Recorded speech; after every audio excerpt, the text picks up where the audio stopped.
Bonsoir. L'Espagne fait partie des pays moteurs pour réduire la consommation des énergies. Il a acté d'ailleurs des décisions en début de semaine.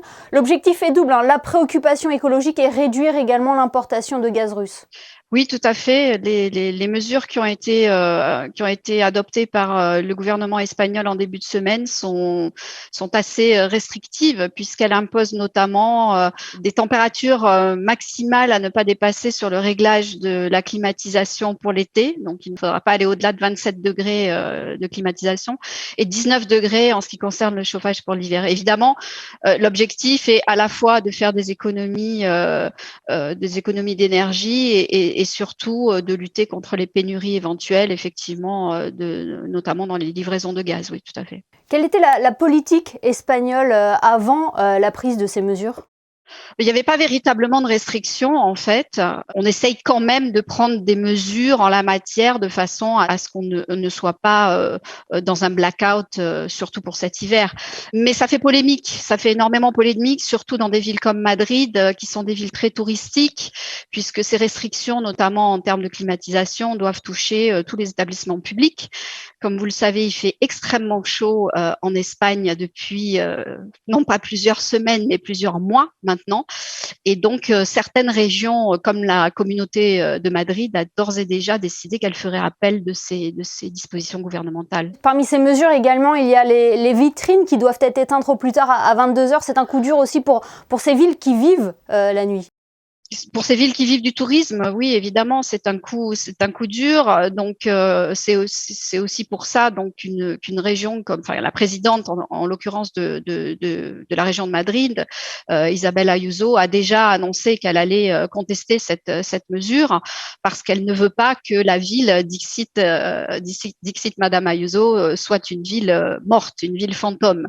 Le tourisme est très important, donc effectivement, éteindre les vitrines des commerces, les façades des édifices à 22 heures, c'est problématique. D'autant que cette mesure doit toucher également les centres culturels, les hôtels. Donc, c'est quand même assez restrictif. Donc, on n'est pas dans une application qui va être respectée par tout le monde immédiatement. Même si, il faut quand même le souligner, les amendes peuvent être très élevées puisqu'on parle de 60 000 € d'amende en cas de non-respect de la réglementation. Vous venez de le dire, c'est une politique contraignante, mais le gouvernement incite également les Espagnols à se mobiliser en encourageant le télétravail, par exemple. Oui, effectivement, le télétravail a été, depuis la pandémie, effectivement, très bien suivi ici en Espagne. Donc, on encourage encore les gens à rester un petit peu en télétravail pour justement éviter la mobilité, les déplacements et donc la consommation inutile d'énergie. Je ne suis pas certaine que ce soit une mesure qui puisse effectivement aboutir à des économies importantes, d'autant qu'on parle beaucoup de l'énergie, de l'électricité, du gaz, on parle peu de l'eau. Et encore une fois, on est ici en Espagne en situation de sécheresse extrême depuis le mois de février. Aujourd'hui, les ressources en eau espagnoles sont inférieures à 40% de la capacité totale.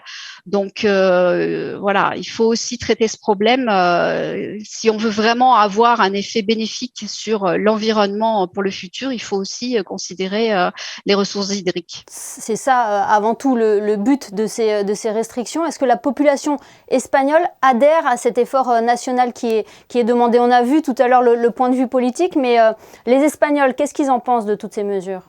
Oui, les Espagnols sont très concernés par le fait de faire des économies et d'être attentifs à l'environnement, puisqu'ils sont touchés évidemment en premier lieu. Donc, ils sont parfaitement au fait de tout ça et je pense contribuent pour chacun, en tout cas à son niveau, à faire des économies en la matière. Oui.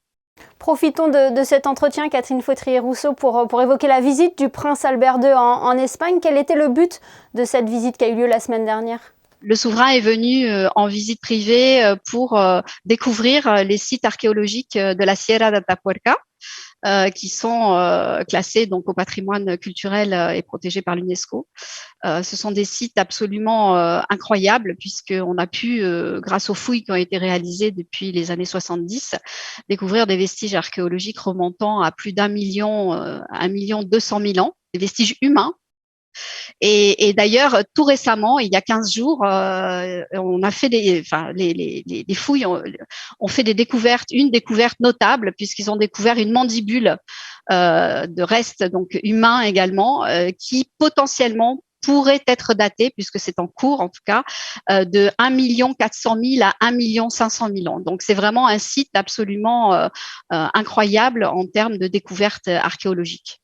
Eh bien, merci beaucoup Catherine Fautrier d'avoir été avec nous ce soir pour nous exposer les mesures qui sont prises en Espagne concernant le changement climatique et puis à aborder cette visite du prince Albert II en Espagne. Merci infiniment. Merci à vous.